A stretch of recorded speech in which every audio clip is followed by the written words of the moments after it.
जय माता दी समस्त को देवांजलि कुकिंग चैनल को स्वागत करुच्ची सांग मैंने आज मुझे सहित मन को शांति कला भली कंचा आंबर पणा रेसिपी शेयर करी बनैबा बहुत सहज आउ या 8 रु 15 दिन पर्यंत आप बनईकी स्टोर करके रखिकी पी पारे जिते दरकार हम चलो तो ताहले स्टार्ट करवा। देखो मु कंचा आंब को एभलिया स्लाइस आकार में काटी नहीं छोट बड़ आप निज मनपसंद अनुसार काटे किसी असुविधा नहीं।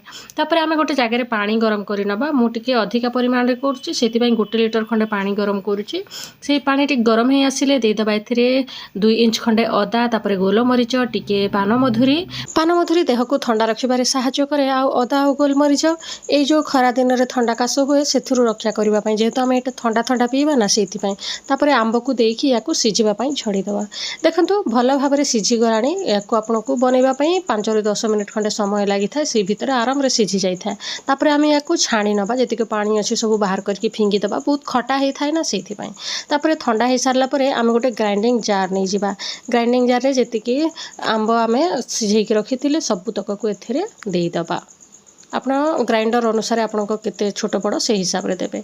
तापर एथिरे गुड़ देईदबा। गुड़ जगह आपण माने चीनी मध्य यूज करि पारिबे किंतु गुड़ देले बहुत हेल्दी ही थाए ना पेट को भी ठंडा रखी थाए सेति पय। तापर टिके पुदीना पत्र पकई दे कि मु याकू ग्राइंड करि रहिछि जदी अधिका अछि पुदीना पत्र पकई पारिबे बहुत भल लागि थाए। मो पाखरे कम थिला सेति पय पकई देली। देखंतु एभळा पूरा स्मूथ पेस्ट बाटिबे। आपण चाहिले याकू छाणी भी पारिबे किंतु मु आउ छाणे नै जेहेतु पानमधुरी अदार दरखंड गुडाक रहि जिवो सेति पय मु आउ छाणे नै सेमति ही पकई दिए। तापर मु सर्व करवा देखौछि आपन को एमती 4 रु 5 चमच खंडे नेबे गोटे जदी बड़ ग्लास नौचंती किंबा छोट ग्लास नेले 2 चमच खंडे नेबे किंबा टेस्ट अनुसार। तापर हम याकू ठंडा पानी मिक्स करवा।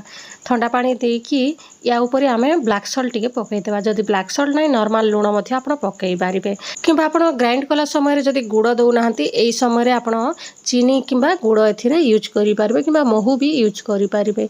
देखंतु एई सब को देके आमे भल भाव रे याकू फेंटी नबा।